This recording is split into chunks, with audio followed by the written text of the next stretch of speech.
Hey, I bet I can predict the exact moment people will stop watching The Last of Us in season 2.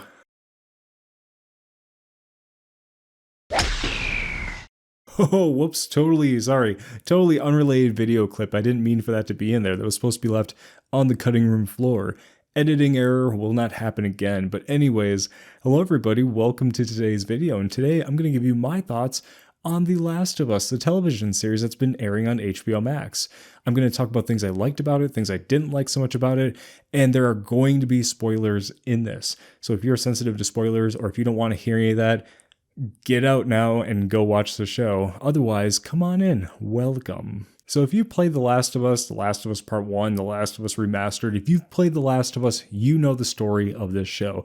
It's a pretty accurate one-to-one depiction of the events in the game with some minor deviations and some changes here and there, but it follows the story of the game exactly. Basically, it's the fall of civilization. Cordyceps is now infecting human beings, getting into their brain and turning them into crazy ravenous zombies. And not the slow and stupid Resident Evil kind. Oh no, these are the runny 28 days later kind. Civilization falls, and our story takes place 20 years after that initial outbreak, and Joel and Tess are smugglers, and they are tasked by Marlene, the leader of the Fireflies, to transport Ellie, a young girl that is immune to the cordyceps, which they don't know about at the start, to the other side of the country to another Firefly base.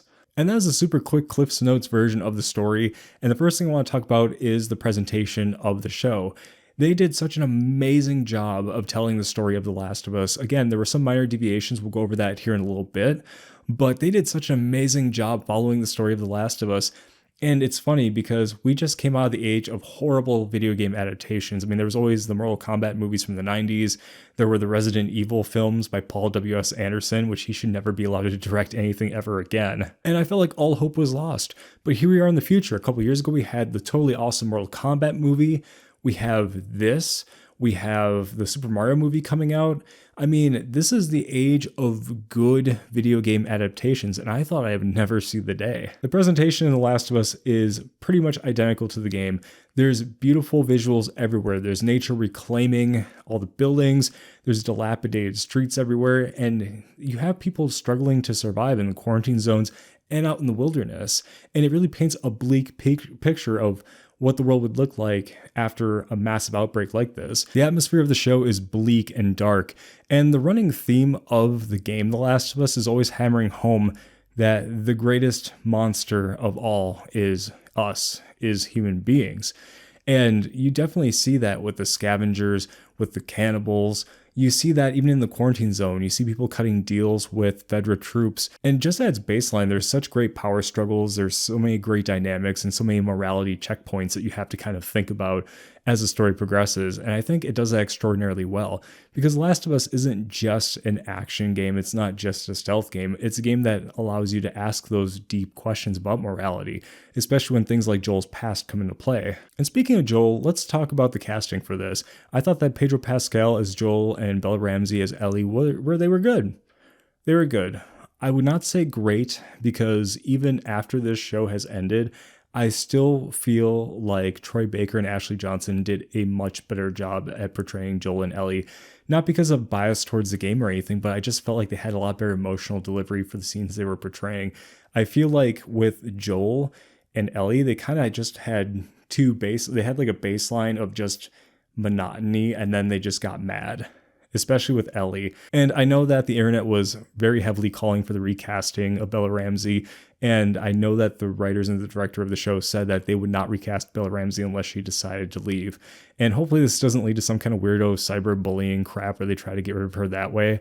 I don't hate her. I don't think she did a bad job. I think that just compared to the game and the way she's portrayed there, it is such an immense deviation. But overall, casting for everyone in this show was absolutely incredible. I thought everyone did a tremendous job. I mean, Nick Offerman, this is definitely a career-defining role for him.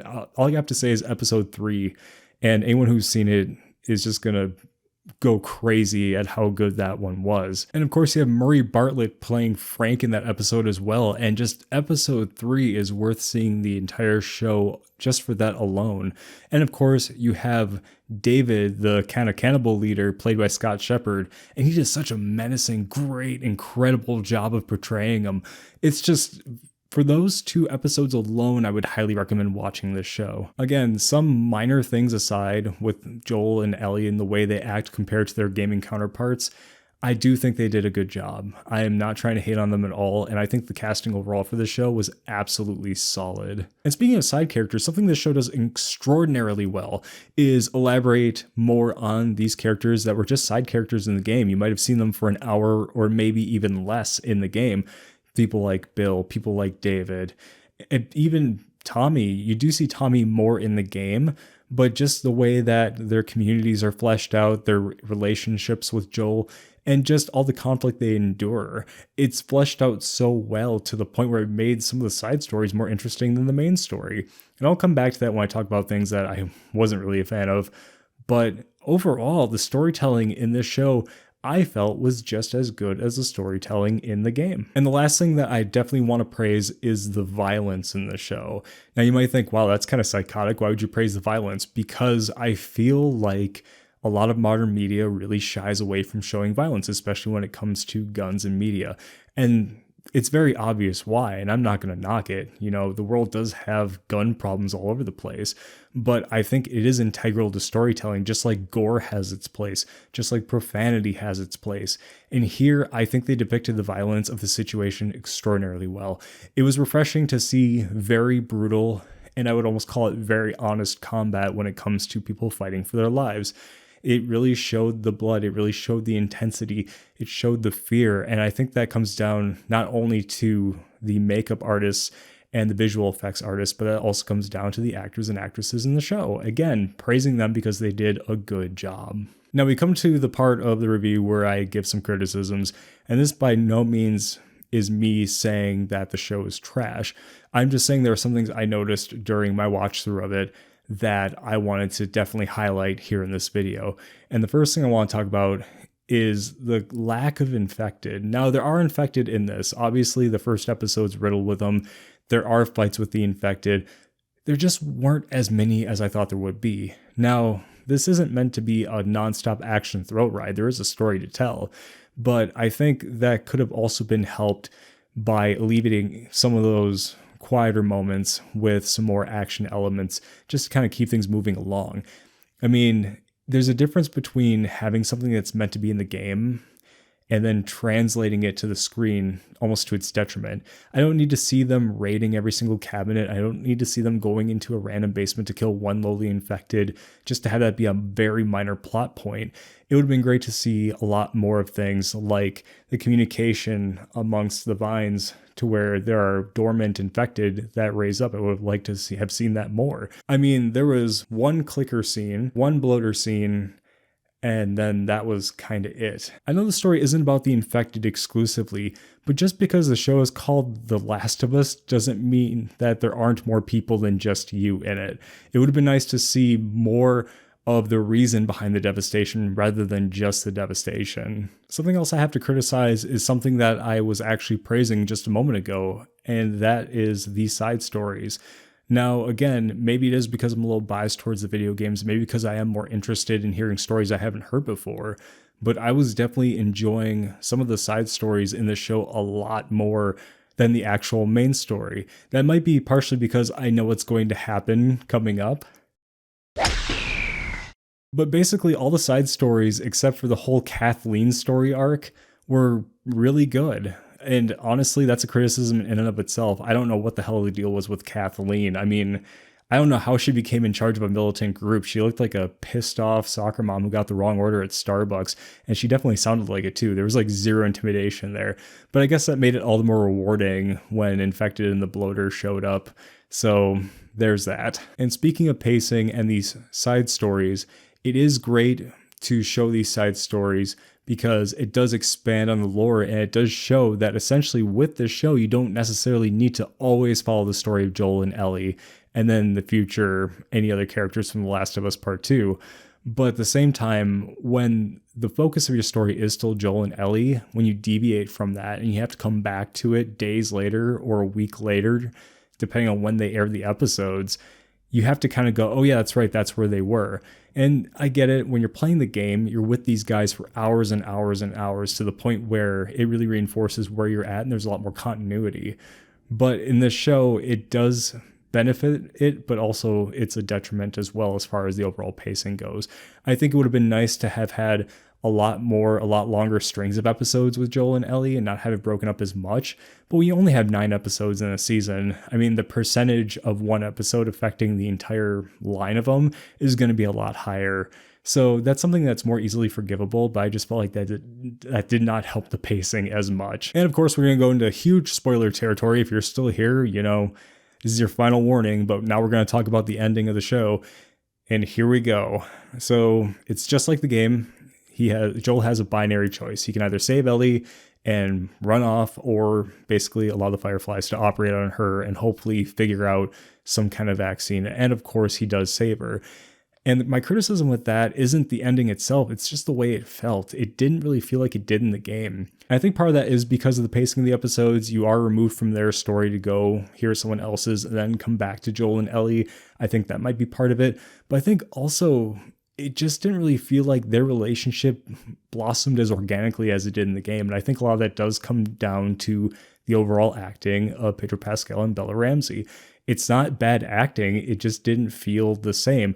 Maybe I'm biased. Maybe it's because I prefer the game's performances from Ashley Johnson and Troy Baker, but it just didn't hit home as hard this time around. And I think a lot of that has to do with the fact that in this show, it feels a lot more like Joel and Ellie just really tolerate each other and don't have really any common ground until just past the halfway point. It feels like they start getting along and bonding just because the plot dictates it. They have gone through things, but up until that point, they're like two repulsing magnets for so long.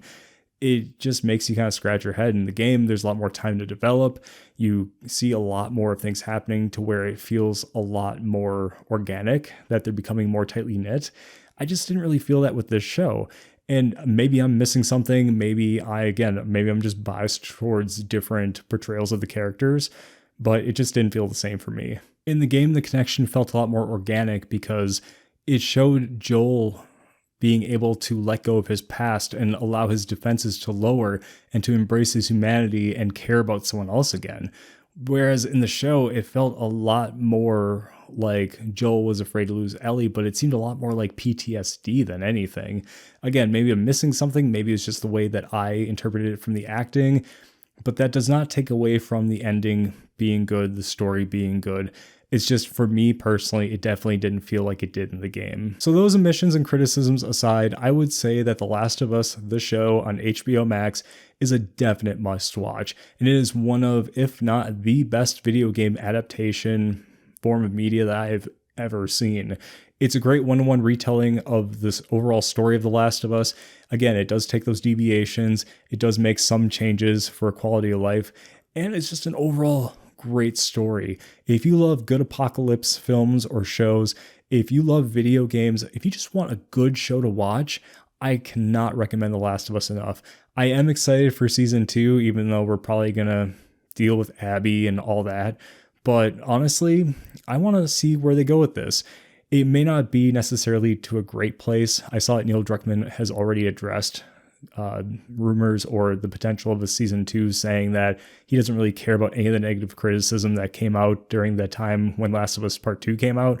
So we'll have to wait and see. But for the most part, if they keep producing episodes of The Last of Us, and if they keep making stuff like this going forward, I'm all in. Again, we have so many great video game adaptations coming out. We even got a new Resident Evil CG movie coming out this year. I'm stoked. Honestly, The Last of Us, the television series, HBO Max. If you haven't watched it yet, watch it. If you have watched it, what is your favorite scene? What is your favorite episode? Let me know down below. If you like the video, please hit the like button. If you're new around here, please hit the subscribe button. I would definitely appreciate it. And as always, thank you guys so much for watching, and have a good night.